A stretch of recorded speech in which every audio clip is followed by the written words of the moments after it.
ഇസ്രായേലിൻ്റെ വലിയൊരു പദ്ധതി അനാവരണം ചെയ്യപ്പെടുകയായിരുന്നു ഈ യുദ്ധത്തിലൂടെ. ഇസ്രായേലിന് നേരെ ഒരു ആണവ രാജ്യം എന്ന രൂപത്തിൽ ഇറാനിൽ നിന്ന് വന്നാൽ പിന്നെ ഇസ്രായേൽ ഭൂമുഖത്തുണ്ടാവില്ലല്ലോ, അതിനെ എങ്ങനെയും മുളയിലേ നുള്ളുക. പക്ഷേ ഇസ്രായേൽ അറിയാതെ പോയൊരു കാര്യമുണ്ട്. തങ്ങൾക്കും അപരിഹാര്യമായ നാശനഷ്ടങ്ങൾ ഇപ്പോൾ ഉണ്ടായിക്കൊണ്ടിരിക്കുന്നു. ഇസ്രായേലിൻ്റെ താളത്തിനൊത്ത് തുള്ളിയിരുന്ന പ്രസിഡന്റുമാരുണ്ട്, പക്ഷേ ഇത്രയും അധികം ഇസ്രായേലിനെ ചേർത്ത് പിടിച്ച മറ്റൊരു അമേരിക്കൻ പ്രസിഡന്റ് ചരിത്രത്തിൽ ഉണ്ടായിട്ടില്ല. ഇപ്പോൾ അമേരിക്കയ്ക്കുള്ളിൽ ഇസ്രായേൽ ഒരു ബാധ്യതയാവുന്നു. വിദേശകാര്യ വിദഗ്ധൻ ഡോക്ടർ മോഹൻ വർഗീസ് ഒപ്പം ചേരുന്നു. ഡോക്ടർ മോഹൻ വർഗീസ്, ഇസ്രായേലും അമേരിക്കയും ചേർന്നാണ് ഇറാനെ ആക്രമിച്ചത്. പക്ഷേ ഇപ്പോൾ ഇത് അമേരിക്ക ഇറാൻ പോരാട്ടം എന്ന നിലയിലേക്ക് മാറിയിട്ടുണ്ടോ? ഇസ്രായേലിലേക്ക് ഇറാൻ ആക്രമണം നടത്തുന്നു, തിരിച്ച് ഇറാനിലേക്ക് ഇസ്രായേൽ ആക്രമണം നടത്തുന്നു, വലിയ നാശനഷ്ടങ്ങൾ ഉണ്ടാക്കുന്നു. അതിനപ്പുറം 5 ആഴ്ച പിന്നിട്ട ഈ യുദ്ധം ഇസ്രായേലിനെ അപ്രസക്തമാക്കിയിട്ടുണ്ട്. ഇസ്രായേലിന്റെ സകല പ്രതീക്ഷകളും തകർത്തിരിക്കുകയാണല്ലോ ഇറാൻ. അതുകൊണ്ടാണ് ചോദിച്ചത്.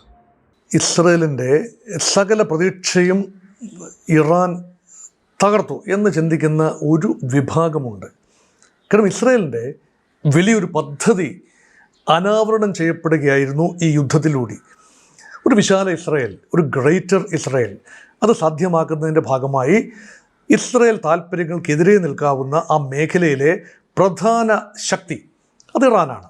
സൗദി അറേബ്യയോ മറ്റ് അറബ് രാജ്യങ്ങളോ ഈജിപ്റ്റോ ഒന്നും തന്നെ ഇസ്രായേലിൻ്റെ ടെറിട്ടോറിയൽ എക്സ്പാൻഷനിസ്റ്റ് പദ്ധതിയെ ഇപ്പോൾ സംശയത്തോടെ കാണുന്നില്ല. ഒരുപക്ഷെ ആത്യന്തികമായി അങ്ങനെ ഒരു പദ്ധതി ഉണ്ട് എന്ന് തെളിയിക്കാൻ നമ്മുടെ കയ്യിൽ സ്ഥിതിവിവരക്കണക്കുകളൊന്നുമില്ല. പക്ഷേ അങ്ങനെ ഗ്രേറ്റർ ഇസ്രായേൽ, അതായത് ഈജിപ്തിലെ നൈൽ നദി മുതൽ അങ്ങ് ഇറാഖിലെ യൂഫ്രട്ടീസ് നൈഗ്രീസ് നദി വരെയുള്ള വിശാലമായൊരു ഭൂമി അത് പിടിച്ചെടുക്കണം, അത് തങ്ങളുടേതാക്കണം എന്ന ജൂതന്മാരുടെ ആഗ്രഹം. അതൊരു തരം സ്വപ്നമാണ്, ഒരു വെറും കാൽപ്പനികമായ ഒരു ചിന്തയാണ്. അങ്ങനെ ഒരിക്കലും ഒരു ഇസ്രായേൽ ഉണ്ടായിട്ടില്ല. ചരിത്രത്തിൽ ഒരിക്കലും ദാവീദ് രാജാവിൻ്റെയോ ശലോമോൻ രാജാവിൻ്റെയോ ഒന്നും ഇസ്രായേൽ അത്രയും പ്രദേശത്തേക്ക് കിടന്നിട്ടില്ല. അവിടെയെല്ലാം ജൂത സാന്നിധ്യം അവിടെ ഇവിടെ ഉണ്ടായിരുന്നു. മിസ്രയീം എന്ന് പറയുന്ന ഈജിപ്തിൽ ജൂത സാന്നിധ്യം ഉണ്ടായിരുന്നു. ബാബിലോണിയൻ ക്യാപ്റ്റിവിറ്റിയിൽ ഉണ്ടായിരുന്നു ജൂതന്മാർ. അത് BC 6-ാം നൂറ്റാണ്ടിൽ നെബൂഖദ്നേസറിൻ്റെ സമയത്ത് ജൂതന്മാരെ അവിടെ പിടിച്ചുകൊണ്ടുപോയി. തീർച്ചയായും ക്യാപ്റ്റിവിറ്റിയിലായിരുന്നു, പ്രവാസത്തിലായിരുന്നു, തടവിലായിരുന്നു. അപ്പോൾ ഇവിടേക്ക് ജൂത സാന്നിധ്യം ഉണ്ടായിരുന്നു എന്നതിന് ഉപരിയായി ഇവിടെയൊക്കെ ജൂതരാഷ്ട്രത്തിനൊരു ക്ലെയിം ഉണ്ട് എന്ന് പറയുന്നത് വിശ്വസിക്കാനാവില്ല. പക്ഷേ ഇറാൻ അങ്ങനെ ഒരു സംശയം ഇറാൻ്റെ മനസ്സിലുണ്ട്. ഇസ്രായേലിന് അങ്ങനെ ഒരു താല്പര്യമുണ്ട്. അതുകൊണ്ടാണ് ഇറാൻ ഒരു രീതിയിലും ഇസ്രായേലുമായി സന്ധി ചെയ്യാത്തത്. അതുകൊണ്ട് ഈ യുദ്ധം എന്ന് പറയുന്നത് അമേരിക്ക എന്ന അതിശക്തമായ സൈനിക രാജ്യത്തെ തങ്ങൾക്ക് അനുകൂലമാക്കി തങ്ങൾക്ക് ആവശ്യമുള്ള യുദ്ധം ചെയ്തെടുക്കുന്നു. കൂട്ടത്തിൽ അമേരിക്കയ്ക്കും ചില സാമ്പത്തിക താല്പര്യങ്ങൾ, സൈനിക താല്പര്യങ്ങൾ, ഒരു വൺ-അപ്മാൻഷിപ്പ്, ആ റീജിയനിൽ ഒരു ഫുട് ഹോൾഡ്, ഇതെല്ലാം സാധ്യമാകുന്നു. അതുകൊണ്ട് for America and for Israel it's a win win situation to begin with. അപ്പോൾ യുദ്ധത്തിൻ്റെ പിന്നിലെ ചിന്ത അതായിരുന്നു. ട്രംപിൻ്റെ സ്വകാര്യമായ ഒരു താല്പര്യം, ബിസിനസ് താല്പര്യങ്ങൾ, അമേരിക്കയുടെ തന്നെ വ്യാപാര താല്പര്യങ്ങൾ, അമേരിക്കയുടെ തന്നെ ഇൻവെസ്റ്റ്മെൻറ്റ് താല്പര്യങ്ങൾ, അമേരിക്കൻ സേനയെ ആ ഭാഗത്ത് നിർത്തുന്നതുമായി ബന്ധപ്പെട്ട താല്പര്യങ്ങൾ, അതോടൊപ്പം തന്നെ ഇസ്രായേലിൻ്റെ ടെറിട്ടോറിയൽ എക്സ്പാൻഷൻ, അൾട്ടിമേറ്റ് ടെറിട്ടോറിയൽ എക്സ്പാൻഷന് താല്പര്യങ്ങൾ, അതോടൊപ്പം ഇമ്മീഡിയറ്റ് ടാർഗറ്റായ ഇറാൻ, അത് സുരക്ഷാ ഭീഷണി ഇസ്രായേലിന് നേരെ ഒരു ആണവ രാജ്യം എന്ന രൂപത്തിൽ ഇറാനിൽ നിന്ന് വന്നാൽ പിന്നെ ഇസ്രായേൽ ഭൂമുഖത്തുണ്ടാവില്ലല്ലോ, അതിനെ എങ്ങനെയും മുളയിലേ നുള്ളുക. ഇതാണ് ഇസ്രായേലിൻ്റെ പദ്ധതി.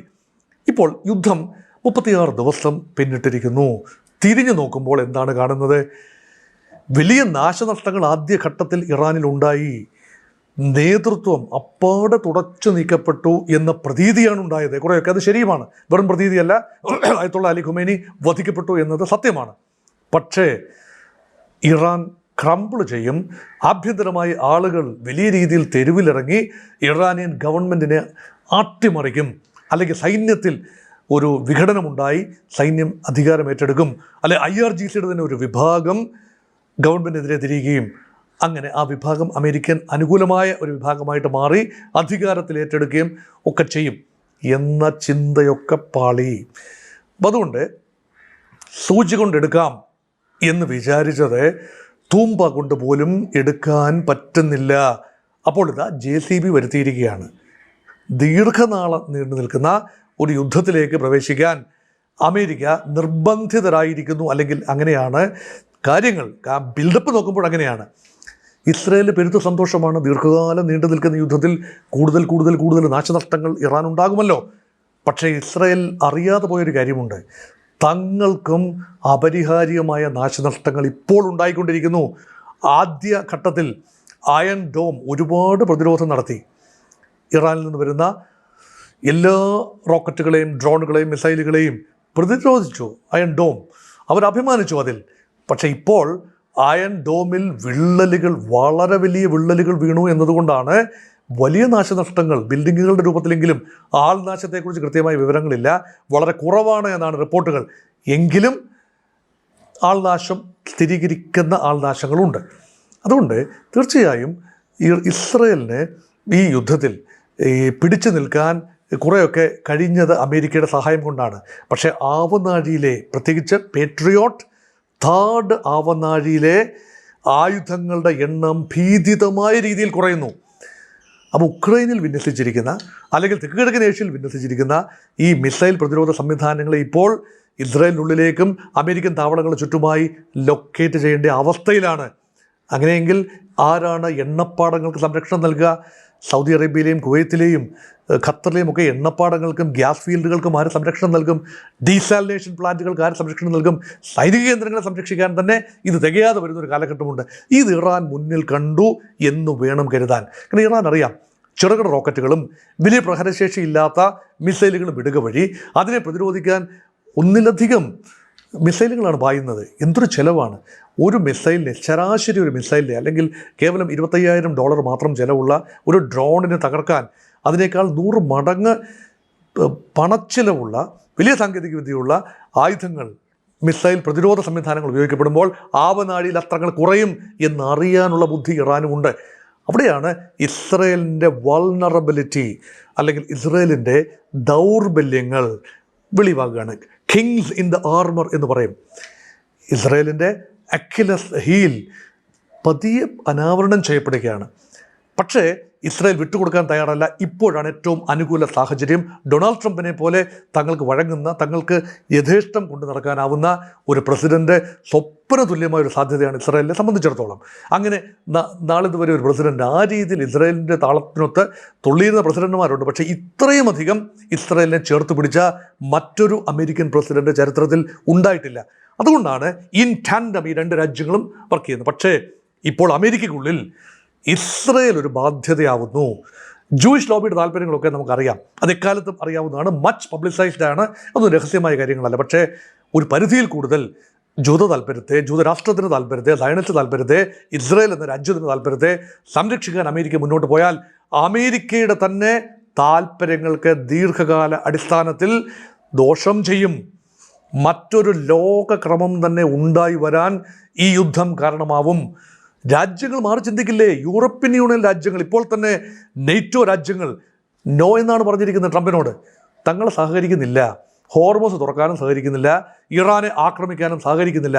അമേരിക്ക എന്താണെന്ന് വെച്ചാൽ ചെയ്തോളൂ, ഇസ്രായേലുമായി ചേർന്നുകൊണ്ട്. കൈയൊഴിഞ്ഞില്ലേ? മറ്റ് രാജ്യങ്ങൾ മാറി നിൽക്കുകയാണ്, അവർ നോക്കി നിൽക്കുകയാണ്, ഇടപെടുന്നില്ല. ചൈനയും റഷ്യയും പോലും ഇടപെടുന്നില്ല. ഇറാൻ അനുകൂലമായി പോലും അദൃശ്യമായ സാന്നിധ്യമുണ്ട് എന്ന് പറയുമ്പോഴും തന്ത്രങ്ങൾ കൈമാറുന്നുണ്ടെങ്കിലും, ഒരുപക്ഷെ സാറ്റലൈറ്റ് ഇമേജസ്, തന്ത്രപ്രധാനമായ ഇൻപുട്സ് കൈമാറുന്നുണ്ടെങ്കിലും നേരിട്ട് യുദ്ധത്തിൽ റഷ്യയും ചൈനയും പ്രവേശിച്ചിട്ടില്ല. പക്ഷേ ഇവരാരും യുദ്ധത്തിൽ ഒരുപക്ഷെ ഒരിക്കലും പ്രവേശിക്കില്ല. സമാന്തരമായി മറ്റൊരു കൊടുങ്കാറ്റ് ഉരുത്തിരിഞ്ഞ് വരാനുള്ള ഒരു സാഹചര്യമല്ലേ വരുന്നത്?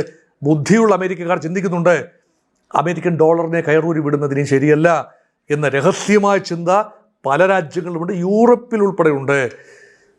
ഇവരെല്ലാവരും കൂടെ ഒന്നും ഒന്നിക്കില്ല. യൂറോപ്പും റഷ്യയും ചൈനയും ഇന്ത്യയും എല്ലാം കൂടെ ഒന്നിക്കുന്ന സാഹചര്യമൊന്നും വരില്ല. പക്ഷേ ബദലുകൾക്ക് വേണ്ടിയുള്ള ആലോചന അമേരിക്ക ഇപ്പോൾ കാട്ടുന്നത് നാളെ തങ്ങളോട് കാട്ടില്ല എന്ന് എന്താണ് ഉറപ്പ്? അതുകൊണ്ട് ബദലുകൾക്ക് വേണ്ടി അമേരിക്ക നയിക്കുന്ന, അമേരിക്ക നിയന്ത്രിക്കുന്ന ഡോളർ അധിഷ്ഠിതമായ ഒരു ലോകക്രമത്തിന് ഒരു ബദൽ. There are many alternatives. ഇതാണ് പറയുന്നത്. ടാമ എന്ന് പറയും, ടീന എന്നായിരുന്നല്ലോ പണ്ട് പറഞ്ഞത്. There is no alternative. American മേധാവിത്വത്തെ അംഗീകരിക്കുക. There is no alternative. ഇഷ്ടമുണ്ടെങ്കിലും ഇല്ലെങ്കിലും പഞ്ചപുച്ഛമടക്കി അമേരിക്ക അംഗീകരിക്കുക. അതിൽ നിന്ന് മാറി ദർ ആർ മെനി ആൾട്ടർനേറ്റീവ്സ്. യുദ്ധത്തിനെ യുദ്ധം കൊണ്ടല്ല, ആക്രമണത്തെ പ്രത്യാക്രമണം കൊണ്ടല്ല, മറിച്ച് മറ്റൊരു അമേരിക്കയ്ക്ക് വേദനിക്കുന്നത് സാമ്പത്തികമായ ക്രമം മാറിപ്പോകുമ്പോഴാണ് അമേരിക്കയ്ക്ക് ഏറെ വേദനിക്കുന്നത്. അതിനുള്ള സാഹചര്യം അല്ലേ ഈ യുദ്ധം ഒരുക്കുന്നത്. വൻ ചെലവാണ് കരയുദ്ധത്തിലേക്ക് പ്രവേശിച്ചാൽ.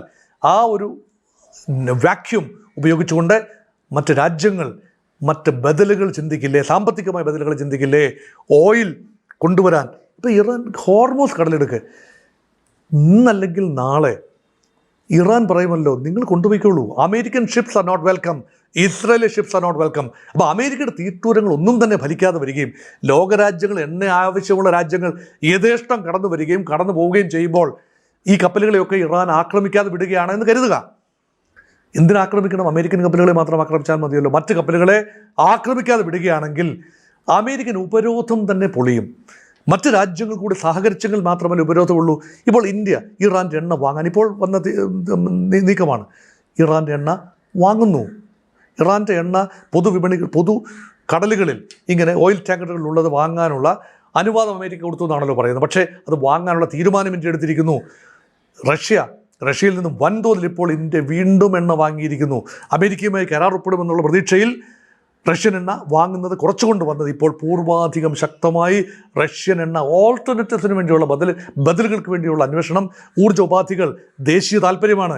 അമേരിക്ക അനുസരിക്കുക എന്ന ദേശീയ താല്പര്യമൊന്നുമല്ല. പക്ഷേ ഇന്ത്യ ഉൾപ്പെടെ രാജ്യങ്ങൾക്ക് മറ്റ് മാർഗങ്ങൾ തേടേണ്ടി വരും. അമേരിക്കയ്ക്ക് മുന്നിൽ ട്രേഡ് ഉണ്ട്, സ്വല്പം വിദേശ നാണ്യം കിട്ടും എന്ന് പറഞ്ഞുകൊണ്ട് പഞ്ചപുച്ഛമടക്കി നിൽക്കാൻ ഇന്ത്യ ഉൾപ്പെടെ രാജ്യങ്ങൾ തയ്യാറാവില്ല.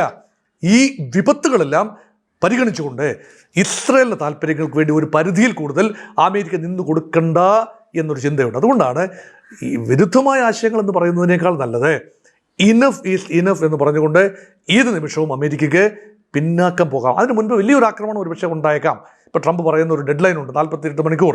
അത് പലപ്പോഴും പറഞ്ഞതാണ്, വീണ്ടും പറയുന്നു.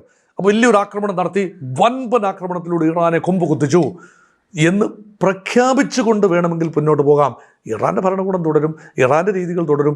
ഇറാൻ വീണ്ടും they will exist to fight another war. പക്ഷേ അനദർ വാർ എന്ന് പറയുന്നത് നിരന്തരം എല്ലാ വർഷവും ആചരിക്കപ്പെടേണ്ട ഒരു അനുഷ്ഠാനം പോലെ യുദ്ധത്തെ കൊണ്ട് നടക്കാൻ ആർക്ക് കഴിയും? ആരാഗ്രഹിക്കും? ഇറാൻ ആഗ്രഹിക്കുന്നില്ലല്ലോ നിരന്തരം ആക്രമിക്കപ്പെടാൻ. ഗൾഫ് രാജ്യങ്ങൾ ആഗ്രഹിക്കുമോ? അവർക്ക് സ്വച്ഛന്തമായി മുന്നോട്ട് പോകണം. സംഘർഷ ഭീഷണി ഇല്ലാതെ അവരുടെ ഇക്കോണമികളെ വളർത്തിക്കൊണ്ട് വരണം. ഗൾഫ് രാജ്യങ്ങൾ വളരെ സംയമനം പാലിക്കുന്ന രാജ്യങ്ങളാണ്. ലോക പ്രശ്നങ്ങളിൽ ഇടപെടുന്ന രാജ്യങ്ങളല്ല. UAE പോലെയുള്ള രാജ്യങ്ങൾ എത്രയോ സംയമനം പാലിക്കുന്ന രാജ്യങ്ങളാണ്. പക്ഷേ അവിടെ അമേരിക്കൻ ഇൻട്രസ്റ്റ് വളരെ വലിയ തോതിലുണ്ട്, അമേരിക്കൻ ഇൻവെസ്റ്റ്മെൻറ്റ് വളരെ വലിയ തോതിലുണ്ട്, അമേരിക്കൻ ബിസിനസ് താല്പര്യങ്ങൾ വലിയ രീതിയിലുണ്ട്, ബിസിനസ് കേന്ദ്രങ്ങളുണ്ട്. ആ കേന്ദ്രങ്ങളിലേക്ക് നിരന്തരം ഇറാൻ ആക്രമണം അഴിച്ചുവിടുകയാണെങ്കിൽ UAEക്കും ചിന്തിക്കണം, ഇത് അവസാനിച്ചേ പറ്റൂ. ശാശ്വതമായ പരിഹാരങ്ങളാണ് ആവശ്യം.